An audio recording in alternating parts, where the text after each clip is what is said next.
तो hello everyone, welcome to AC defender. Finally एक और वीडियो लेके आ गए हम। और बहुत इंपॉर्टेंट वीडियो है। सीपीयू 2024 पे बात करेंगे आज। टायर 1 का रिजल्ट आपका कब आ सकता है, फिजिकल पे थोड़ी बात करेंगे, थोड़ी और इंपॉर्टेंट डिस्कशन करेंगे किस चीज़ों पे आपको ध्यान देना पड़ेगा, है ना। बाकी होपफुली सारे स्टूडेंट्स ने फिजिकल की तैयारी करनी स्टार्ट कर दी होगी, है ना। फिर भी एक डाउट रहता है स्टूडेंट्स को कि हम क्वालिफाई करेंगे कि नहीं। काफ़ी सारे स्टूडेंट्स ऐसे होंगे जो बाउंड्री लाइन पे होंगे, क्योंकि अभी तो आंसर की के बेसिस पे हम लोग स्टार्ट कर दिए फिजिकल। तो सबकी बात करेंगे कब इसका रिजल्ट आपका आ सकता है और कब आपका पीईटी होगा, एंड देन थोड़ी और बात करेंगे फिजिकल एग्जाम से रिलेटेड। ठीक है, तो स्टार्ट करते हैं वीडियो। सबसे पहले बार फिजिकल देख लेते हैं, फिजिकल से गो थ्रू हो जाते हैं कि क्या क्या फिजिकल होगा। सबसे पहले आपकी 1600 मीटर होती है फॉर मेल्स, जिसमें 6.5 मीटर, 6.5 मिनट दिए जाते हैं। बहुत इंपॉर्टेंट है ये आपके लिए। और बाकी सब रैंडम ऑर्डर में होता है। 3.65 मीटर 3 चांस इसमें दिए जाते हैं। हाई जंप में 1.2 मीटर, जिसमें आपको 3 चांस मिलते हैं। शॉर्ट पुट लगभग 6-7 kg का होता है, जिसमें 4.5 मीटर फेंकना होता है, इसमें भी 3 चांस मिलते हैं। और एक फिर 100 मीटर की रेस होती है जो ईजी होती है, 16 सेकेंड्स में इसको कंप्लीट करना होता है। फीमेल्स की बात करें तो 800 मीटर रेस होती है 4 मिनट के लिए, इंपॉर्टेंट है ये। 100 मीटर रेस 18 सेकेंड्स में। एंड देन एक लॉन्ग जंप होती है 9 फीट की, जिसमें 3 चांस मिल जाते हैं। और एक हाई जंप होती है 3 फीट की, जिसमें 3 चांस मिलते हैं ना। लौट के आएंगे इस पर, कुछ इंपॉर्टेंट बातें करेंगे जिस पे आपको ध्यान देना है ना। पहले आगे और चलते हैं।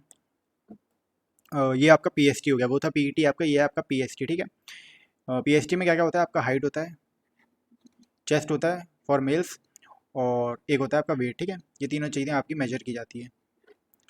तो सबसे पहले हाइट आपकी 1 सेंटीमीटर होनी चाहिए, कोई छूट नहीं होती है इसमें। तो अपील कर सकते हो आप, बट फिर स्टिल 1 सेंटीमीटर से अगर आप 1 सेंटीमीटर भी कम है या कुछ भी कम है, आपको मोस्ट प्रोबेबली 99% डिस्क्वालीफाई आप हो ही जाओगे। ठीक है, 80 सेंटीमीटर एक्सपेंडेड, सॉरी अनएक्सपेंडेड, और एक्सपेंशन के साथ 85 सेंटीमीटर। बाकी हिल एरियाज की छूट है, 165 सेंटीमीटर आपकी हाइट होनी चाहिए अप्रॉक्स। और 80 centimetre unexpanded and 85 centimetre the expansion है। ये फीमेल्स की 157 सेंटीमीटर, एंड ये ट्राइबल एरियाज हिली एरियाज की 155 सेंटीमीटर। ठीक है, तो हाइट हो गई आपकी, चेस्ट हो गई। वेट इसमें डिस्क्वालीफाई नहीं होता है कोई भी, no one will be disqualified in this, but still ये मेडिकल में इंपॉर्टेंट होता है, वहाँ पे डिस्क्वालीफाई कर सकते हैं आपके। बाकी आपका बीएमआई के अकॉर्डिंग आपका वेट होना चाहिए। ठीक है, मेजर करते हैं ये लोग। तो ये तीनों चीज़ें हो गई आपकी। बाकी इसमें आपको कोई भाई छूट नहीं होती है, कुछ भी नहीं होता है। वहाँ पे आपके सेंटर्स में सीएफए आपका होता है वहाँ पे प्रेजेंट। तो ऐसा नहीं होगा कि आपके साथ अनफेयर होगा कुछ भी, है ना। फेयर चांस दिए जाते हैं सबको। आप अपील भी कर सकते हो इसमें, अगर आपको लगता है कि हाँ भाई मेरे साथ फेयर नहीं हुआ है, तो आप अपील कर सकते हो। वहाँ पे सीएफए प्रेजेंट होता है, क्योंकि वही आपके जो फिजिकल फॉर्म पे साइन करता है वो। तो फेयर चांस मिलता है भाई, है ना। इस चीज़ में तो अनफेयर हो ही नहीं सकते हैं, क्योंकि आप अपील कर सकते हो। बाकी अगर आपकी 1 सेंटीमीटर हाइट है तो आप क्वालिफाई हो ही जाओगे, है ना। और चीज़ों पे ध्यान देते हैं। सिलेक्शन प्रोसेस एक बार बता देता हूँ। सबसे पहले आपका टायर 1 का एग्जाम हुआ था, प्री जिसे बोलते हैं हम लोग। देन पीएसटी पीईटी होता है, फिर मेंस का एग्जाम होता है आपका एक, और देन आपका मेडिकल होता है। ठीक है, यही इंपॉर्टेंट स्टेप्स होते हैं सारे। एक बार मैं आपको 2023 का बता देता हूँ। 2023 का हम लोग एक बार टाइमलाइन देखते हैं, ठीक है। उसी के अकॉर्डिंग हम लोग देखेंगे कि आपका टायर 1 का रिजल्ट कब आ सकता है 2024 का। तो 2023 का आपका टाइमलाइन देखते हैं। जो आपका टायर 1 का रिजल्ट था, कहाँ गया। टायर 1 का रिजल्ट आपका जो था, सॉरी टायर 1 का जो एग्ज़ाम था आपका, वो 5 अक्टूबर तक चला था। 3 से शायद 5 अक्टूबर तक चला था। और इसकी जो आंसर की है वो 2 दिन के अंदर 7 अक्टूबर को रिलीज़ कर दी गई थी, ठीक है, एसएससी के द्वारा। और जो इसका रिजल्ट है टायर 1 का, रिजल्ट ऑफ टायर 1, ये 25 अक्टूबर को आया था। ठीक है, तो मोटा मोटा कितने हो गए भाई, 3 और 10 15 18 19, 18 19 दिन मान लें, 20 दिन मान लेते हैं, 20 डेज के गैप में आपका रिजल्ट डिक्लेयर हो गया था। ठीक है, देन पीईटी के जो था, पीईटी एंड पीएसटी, ये 14 नवंबर को था। ठीक है, तो ये भी लगभग 20 दिन का गैप में आपका फिजिकल का हो गया था। ठीक है, और जो पीईटी पीएसटी का रिजल्ट है, दिस वॉज डिक्लेयर्ड ऑन 20 दिसंबर।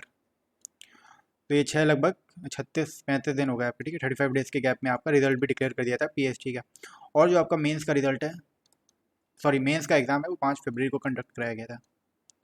तो इसमें ज़्यादा गैप था, 30 पूरे वो हो गए आपके, 40 लगभग 45-50 डेज। ठीक है, 45 डेज के गैप में आपका लगभग मेंस का एग्जाम करवा लिया गया था। ठीक है, तो ये टाइमलाइन थी आपकी 2023 सीपीओ की।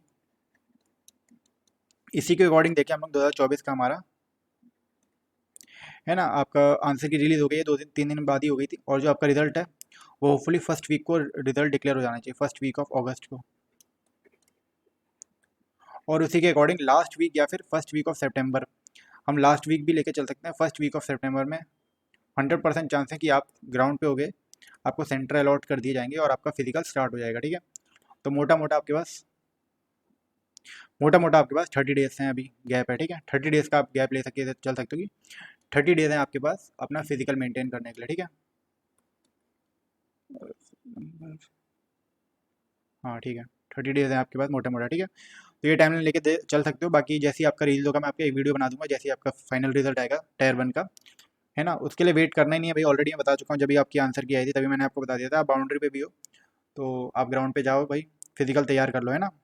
क्योंकि क्या इंपॉर्टेंट है, ये इंपॉर्टेंट है 1600 metre race and high jump. ये दो ऐसी चीज़ें हैं जिसमें मोस्टली स्टूडेंट्स डिस्क्वालीफाई होते हैं। तो इन्हीं चीज़ों पे ध्यान देना। आंसर की आते वक्त ही मैंने बता दिया था आपको कि ग्राउंड पे जाओ भाई, दौड़ना स्टार्ट कर दो, फिजिकल दौड़ना स्टार्ट कर दो, है ना। क्योंकि इसमें इतना कंपटीशन नहीं होता भाई। ज़रूरी है, देखो मेरिट तो आपकी हाई जाएगी, है ना, बट इसमें सारे स्टूडेंट्स कौन से होंगे, सीजल वाले होंगे। मुझे तो लगता भी नहीं है कि कितनी अटेंडेंस होगी, बहुत कम अटेंडेंस होगी जब आपका सीपीयू का फिजिकल हो रहा होगा। सारे स्टूडेंट्स तो सीजल का एग्जाम दे रहे होंगे उस टाइम पे, सब वहाँ पे बिजी होंगे, है ना। सीजल वाले स्टूडेंट्स तो भाई अपनी एक प्रैक्टिस देखने के लिए दे देते हैं एग्जाम, है ना। तो अटेंडेंस भी आप देखना, बहुत कम अटेंडेंस होती है सीपीयू फिजिकल की। बहुत कम स्टूडेंट्स इसमें जाते हैं एग्जाम देने के लिए। बट कंपटीशन उन्हीं में होता है जो फिजिकल की अच्छे से तैयारी करते हैं ना। तो किस चीज़ों पे ध्यान देना, दो चीज़ें मैं आपको बता दूँ। एक तो 1600 मीटर हो गई, इसको बनाने में बहुत मेहनत लगती है, बहुत ज़्यादा फिजिकल चाहिए होता है। हाई जंप भी इंपॉर्टेंट है, इसी में सबसे ज़्यादा बच्चे डिस्क्वालीफाई होते हैं, ठीक है। डीएल का मैंने बता दिया, डीएल का भी वही ज़रूरी होता है कि जब आपका फिजिकल होगा ना तो आपको डीएल लेके जाना है, ठीक है। दिल्ली पुलिस के लिए, फॉर दिल्ली पुलिस स्टूडेंट्स जिनके दिल्ली पुलिस की पोस्ट चाहिए, बहुत ज़रूरी होता है। अगर आप डीएल नहीं लेके जाओगे, ड्राइविंग लाइसेंस नहीं लेके जाओगे, तो आप जो दिल्ली पुलिस की पोस्ट है ये खो दोगे, है ना, दिल्ली पुलिस एसआई की। फिर आप बाकी सीएपी जो आपकी बाकी पोस्ट हैं, बीएसएफ एसएसबी, इन सब के लिए क्वालिफाई होगे, बट दिल्ली पुलिस के लिए नहीं रहोगे, है ना। तो ये चीज़ें तो ये आपको पता होगी। डील आपका फिजिकल के पहले का होना चाहिए, ये इंपॉर्टेंट पॉइंट है। बाकी दो चीज़ों पे मैं मेरे को आपको बताना है। एक तो इंजोर नहीं होना है भाई, है ना, जल्दी जल्दी बता देता हूँ आपको। इंजोर नहीं होना है भाई, क्योंकि देखो आपको बता दो हम लोग सब एसएससी एस्पिरेंट्स हैं भाई। एसएससी एस्पिरेंट क्या होता है भाई, हम लोग फिजिकल की तैयारी इतना नहीं करते हैं स्टूडेंट्स, है ना। लाइब्रेरी में बैठे होंगे, आपका फिजिकल का डेट है, फिर दौड़ने जा रहे हैं छोटे टाइम पीरियड में। जब आप इतनी लंबी रेस, 1600 मीटर कोई छोटी चीज़ नहीं होती है। जब आप इसको क्वालिफाई करने के लिए जाओगे ना तो आपको बहुत मेहनत लगेगी। तो ऐसा नहीं होना कि आप इंज्योर हो जा रहे हो। पहले इंज्योरी में भी मैं आपको बताऊँ, शिन पेन होता है, हेयर लाइन फ्रैक्चर हो जाता है स्टूडेंट्स का। तो वो चीज़ तो नहीं करनी है भाई आपको। अगर आप इंज्योर हो रहे हो तो आप घर पे बैठ के डिस्क्वालीफाई हो गए ना। तो इसके लिए मैं बता दूँ आपको, प्रॉपर वार्म अप करना है और एक्सरसाइज करनी है। प्रॉपर वार्म अप के साथ एक्सरसाइज करनी है आपको, बहुत ज़रूरी होता है भाई, बहुत बहुत ज़रूरी है। वरना मैं आपको बता दूं 95% चांस है कि आप कुछ ना कुछ इंजरी लेके बैठ जाओगे। शिन पेन हो जाएगा, फ्रैक्चर हो जाएगा, कुछ ना कुछ आपके लेग्स में ज़रूर होगा, क्योंकि हमारी बॉडी अडेप्ट नहीं कर पाती है इतना जल्दी ऐसा फिजिकल करना, है ना। और दूसरा डाइट का मैं बताना चाहता था, खासकर वो स्टूडेंट्स जो बाहर रहते हैं भाई, डाइट पे थोड़ा ध्यान दो। एक और चीज़ मैं बता दूं, देखो वे प्रोटीन ले सकते हो आप लोग। पर्सनली मैंने देखा है भाई, स्टूडेंट्स लेते हैं वे प्रोटीन और बहुत हेल्पफुल होता है। ऐसा नहीं होता है कि कुछ है ना। वे प्रोटीन लो अच्छा मार्केट से, बहुत हेल्पफुल होता है भाई। खासकर रनिंग के वक्त, उससे फिजिकल से थोड़ा टाइम पहले लो आप, तो बहुत अच्छा असर करता है ये, है ना। तो वे प्रोटीन यूज़ कर सकते हो आप। डाइट पे ध्यान दो, खासकर वो स्टूडेंट्स जो बाहर रहते हैं ना, उनकी प्रोटीन वो पूरी नहीं हो पाती है। तो डाइट पे ध्यान दो भाई, इंजर नहीं होना है। इसके लिए मैं बता दूँ, देखो खासकर दिल्ली वाले स्टूडेंट्स तो शायद अकेडमी ज्वाइन कर ली होगी। अकेडमी होती है बहुत अच्छी,